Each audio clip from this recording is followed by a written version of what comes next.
Welcome back. Now, if you're just joining us on eMagazine today, we're looking at the growing movement of fine art in Kenya. And in studios with me today is the one and only Leona, who's a fine art artist herself as well as a designer. Now, Leona, we've talked so much about fine art. One thing I've not asked you is, where do you see Kenyan art going compared to where we were back, where the traditional art that we knew was? Personally, I feel like even right now, the art scene has grown so big because if I compare to the time when I joined university for art, we were like about 20 students, but by the time I was leaving, there was about 60 students. So I feel like people are starting to open up more about art. I see big companies supporting artists. So I feel like the growth is exponential, and I feel like even in the next 5 or 10 years, we're going to be having very big scenes. We're going to have a colorful city. So I feel like the growth is going on well, and it's going to be really big. Wonderful. So there's a bright future for you with your artwork, as very, you can clearly see. Very bright. Now, focusing on you, I want to know what are some of the steps you're planning to put in place to, push your work further in the art industry, get your name out there? For art, the most important thing is just creating and consistency.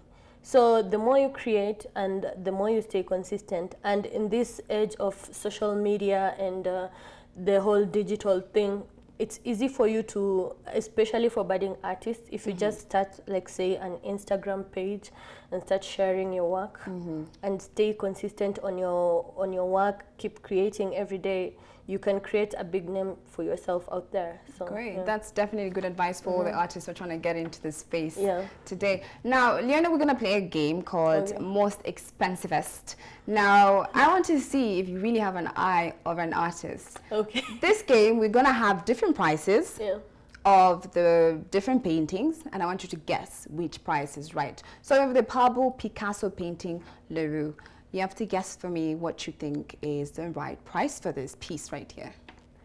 Well, by looking at it, how much money do you think it's worth?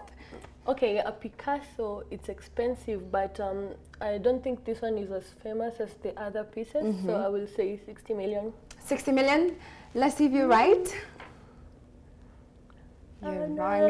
It's 155 million US dollars. It's a Picasso. Wow, you're close. I mean, it was the second highest.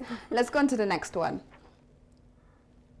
So we have this painting by Jean-Michel Basquiat. Yes, clearly she knows the pronunciation. I don't. Painting of 1982, painting of a skull. Okay, guess what price you think this is? Okay, I don't know much about Basquiat because I'm not really interested in his style. But it's very unique. Yeah, he actually is one of the founders of like modern art. So I would say 110. I'm not sure. 110.5 million. Let's see if you're right. I'm feeling, yes, that's one mark for you. Now we have one more with C, then you're definitely going to win this quiz. So this painting is by Leonardo da Vinci. Painting by, oh, it's Da Vinci. Yes. My bad, guys, too bad. Salvator Mundi, this is the name of this painting. So let's see if you get the price right. Okay, Da Vinci is from almost 200 years ago. 200 years ago, I think this painting I've seen it in many places. It could be very, very expensive. So I think I made this quiz easy for you. I would go for 450. I'm not sure. Let's see if you're right. It's just because it's old. Of course, you're right on this. And you have 2 points out of 1, so meaning you've actually done well on the quiz. You do have an eye for an artist, definitely. Thank you so much, Leona, for joining me on eMagazine today. Very insightful information that you've shared with us. Now we're going to take a short commercial break, but when we come back, we're going to have a little tips on you on those individuals who are feeling like they want to get into painting and really understand those aspects that entails for you to be a fine art artist. Don't go anywhere. You're watching eMagazine.